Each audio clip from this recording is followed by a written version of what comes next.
Okay, so today we're going to take a deep dive into some pretty fascinating stuff from KIK. Mm-hmm. Specifically, how our actions reveal things about like the conscious and subconscious parts of ourselves. Yeah. We spend a lot of time thinking about what we want to do, what we're going to do. Yeah. But what if our actions, like what we actually do, Right. are a much better way to understand what's really happening inside our Yeah, minds? it's like a window into the inner workings, right? Absolutely. So today, let's explore that connection, how what we do reflects kind of this whole interplay between our conscious thoughts and, those subconscious patterns that we all have. Yeah, and sometimes they're kind of hidden. Yeah. So, you've got KIK pointing out this important idea that our actions are not just, random things we do. They're a direct result of both our conscious minds, the Yeah. things we're actively thinking about and Yeah. choosing and deciding, Yeah. but also those habits and reactions that kind of happen automatically, Those ingrained patterns. the subconscious stuff. Yeah, and it's like our intentions might say one thing, but our actual behavior can tell a very different story, A much deeper story. a much deeper story Yeah, about how our minds really work. exactly. So, for example, Yeah. think about someone who's always wanted to be more punctual. Like, that's a conscious goal, right? Right. They set alarms, they plan out their commute. Yeah, I'm picturing this person right now. So on the surface, their intentions and their actions, they seem aligned. Okay, so far so good. But then Right. what about when this person consistently finds themselves running late? Like, Yeah, happens all the time. happens all the time, despite their best efforts. Yeah, it's like the opposite of what they said they wanted, That's when it gets really interesting, right? right? That gap between what we say we'll do and what we actually do. Yeah, that's where the subconscious often comes in. Yeah, that's a big clue. Yeah.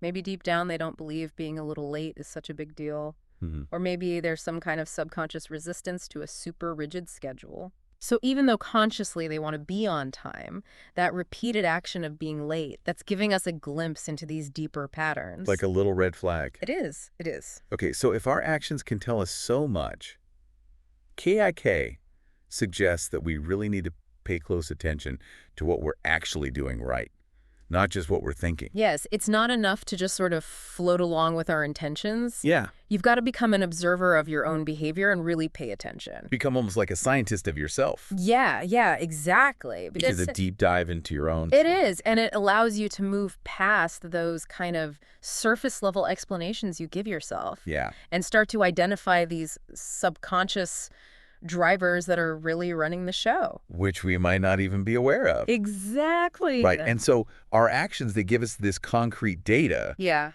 about our inner landscape, Yeah. and it's unfiltered by, what we think we should be doing. That's the key. It's raw and it's real. Yeah, that's so cool. It is. And by looking at this data, like really analyzing the patterns in our actions, Yeah.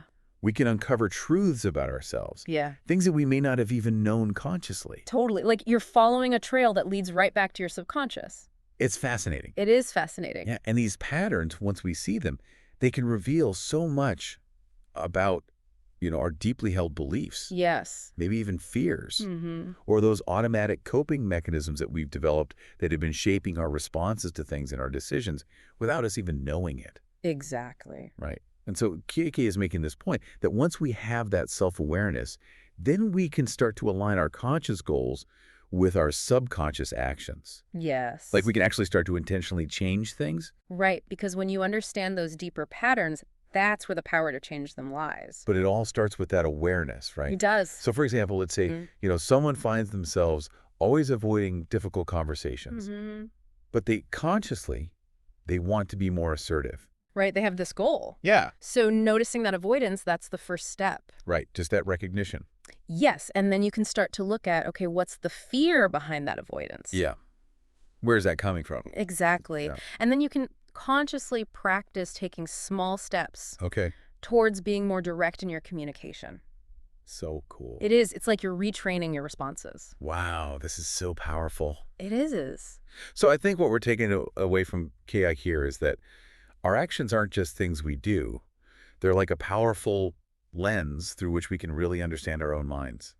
That's a great way to put it. It's like this constant conversation between what we consciously intend and that subconscious programming that's always running in the background. It's Yeah. pretty amazing. It is. It's like your behavior is constantly giving you feedback. Yeah, this whole conversation has just given me a lot to think about. Me too.